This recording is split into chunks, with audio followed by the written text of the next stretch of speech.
Hello, hello. Bonjour les amis et bienvenue sur l'écran noir. Alors, j'espère que vous allez bien, j'espère que vous avez bien débuté l'année. Je viens aujourd'hui en fait répondre à quelques questions qui m'ont été posées soit en DM sur Instagram ou bien sur mes anciennes vidéos YouTube concernant la formation infirmière en Allemagne. Et du coup, vu que c'est la première vidéo de la chaîne, je tenais à vous souhaiter la santé, l'épanouissement personnel, professionnel et surtout sexuel. Oui, oui, c'est très important. Je vous souhaite en fait la sérénité et surtout la paix du cœur et de l'esprit. J'espère que vous avez bien débuté votre année 2023. Du coup, avant que la vidéo ne commence, n'hésitez pas de vous abonner à la chaîne, d'activer la cloche de notification pour ne plus rater aucune de mes vidéos et de liker, de partager tout simplement. Alors, aujourd'hui, je vais répondre à environ 10 ou 15 questions que j'ai et j'espère vraiment que ces questions vous aideront, quoi. Du coup, pour que la vidéo ne soit pas longue, on va directement entrer dans le vif du sujet. Mais je vous suggère de rester jusqu'à la fin parce que je vais vous donner le nom des écoles, ou bien tout au long de la vidéo, le nom des écoles qui vous permettra d'obtenir rapidement un contrat de formation. La première question vient de Serge qui me demande: est-il obligé de fournir un Mietvertrag pour passer l'interview? Il faut savoir que le Mietvertrag, en fait, c'est une preuve de logement. Et du coup, pour répondre à la question, je dirais, pour demander le visa, que ce soit un visa études ou formation, il faut absolument une preuve de logement. Et cette preuve de logement, en fait, c'est un contrat de bail, une attestation délivrée par ton employeur ou par ton bailleur, où c'est mentionné qu'à ton arrivée, tu seras logé quelque part en Allemagne et non que tu seras SDF. La deuxième question vient de Anne qui me demande: refuse-t-on la demande de visa avec Vorabzustimmung? Quand vous prenez beaucoup de documents de Vorabzustimmung, tout est écrit sur ça, non? C'est d'ailleurs écrit sur le dit document, en fait. Il faut juste savoir que le Vorabzustimmung ne garantit pas que l'ambassade va te donner le visa. Ça réduit juste, en fait, le temps de traitement qui est même déjà devenu actuellement un autre problème après la demande. Et en fait, lorsque tu as un Vorabzustimmung, ça veut dire que le Ausländerbüro de ta ville d'accueil t'a déjà approuvé le visa. Et du coup, c'est la raison pour laquelle, une fois après ta demande de visa, ton dossier n'est plus transféré en Allemagne. On le traite maintenant au Cameroun. Et c'est ça qu'on appelle Identitätsprüfung. Donc, il faut bien lire ton document. Bref, pour répondre à ta question, le Vorabzustimmung ne garantit pas le visa.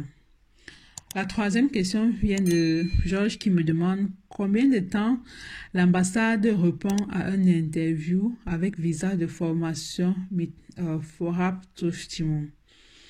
Bon, il faut savoir que dans les normes et d'après la loi, ils ont maximum 3 semaines pour répondre à la demande de visa.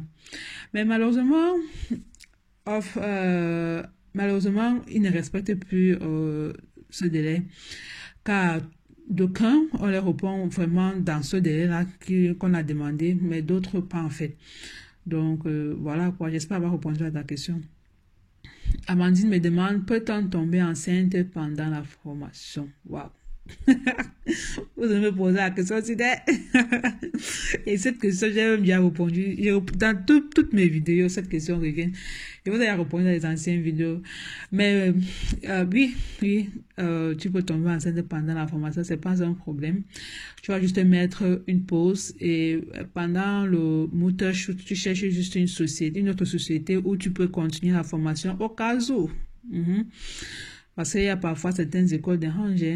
Et il faut savoir que le Mutterzeit te protège du renvoi immédiat, mais pas de la suite. Donc, de quand tu vas revenir, quoi. L'autre question, c'est de savoir, bonjour là, je voudrais savoir combien de temps dure le traitement du Vorabzustimmung.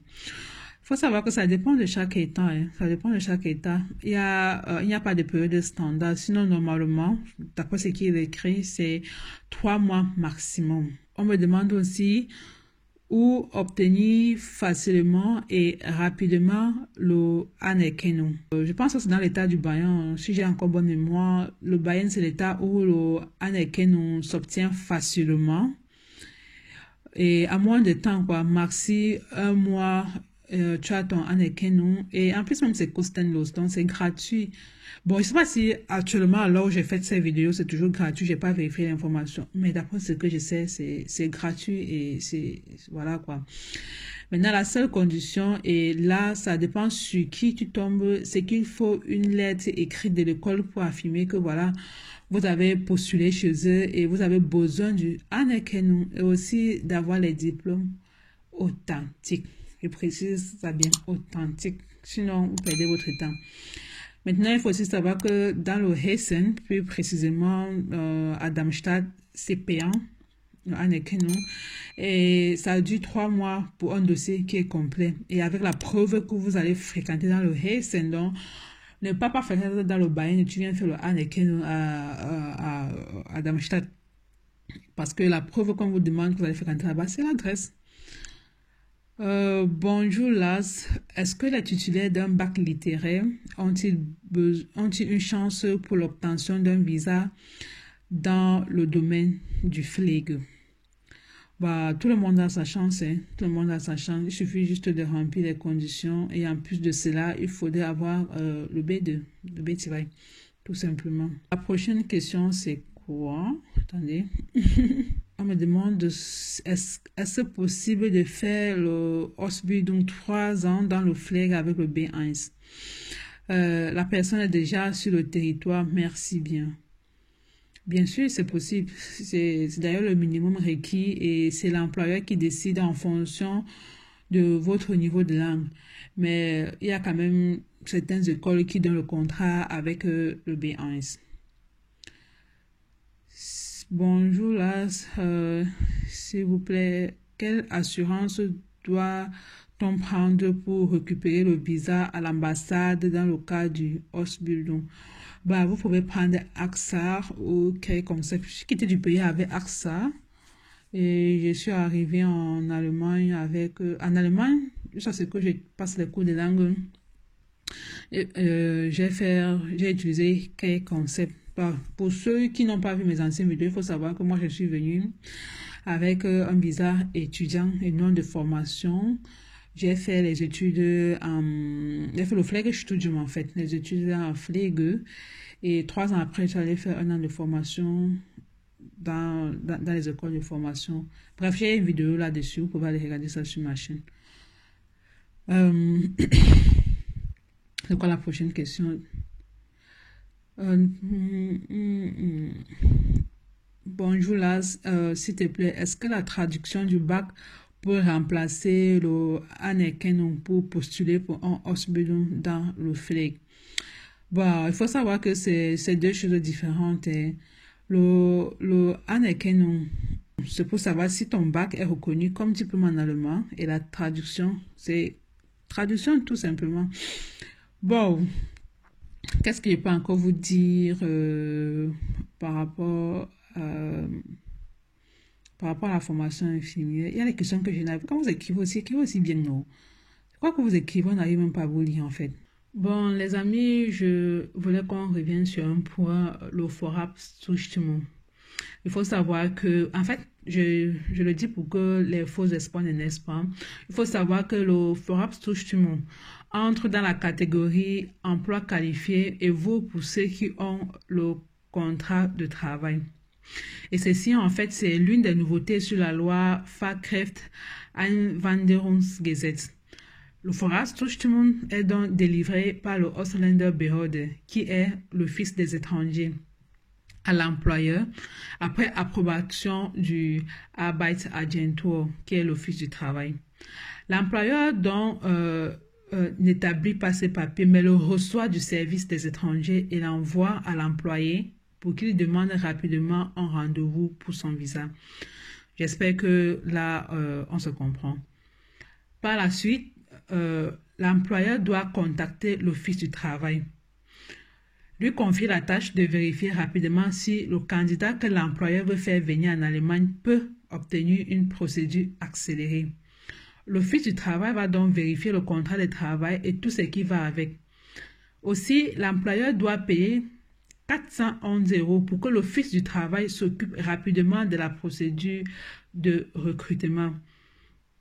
Et je tiens à préciser que ceci vaut pour les personnes qui viennent sur le territoire travailler et payer les impôts. J'insiste là-dessus. Ce n'est pas pour les Azubi, c'est-à-dire ceux qui viennent pour la formation. J'espère que jusqu'à là, on se comprend. De toute façon, essayez un peu de lire l'article 81A de la loi sur la résidence en ce qui concerne aussi la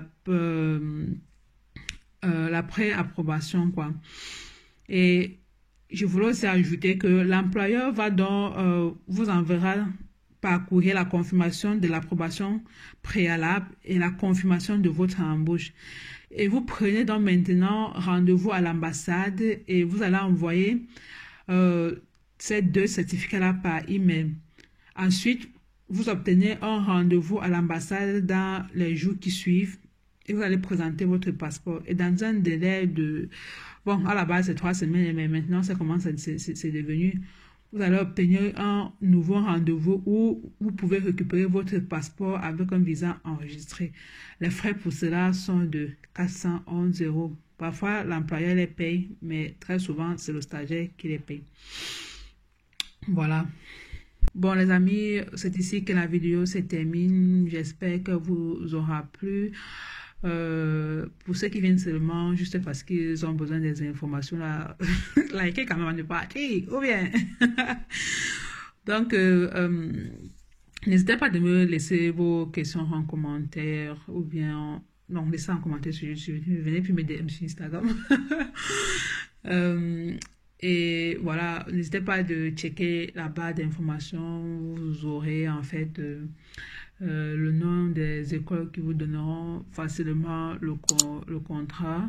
Et je vais aussi profiter pour mettre toujours en bas de description les écoles qui vous donnent aussi accès au logement. Du coup, ça sera plus facile pour vous de chercher d'avoir un Mitfetra, quoi. Sinon, on se dit prochainement dans une nouvelle vidéo. Prenez bien soin de vous et surtout de votre santé mentale. Bisous.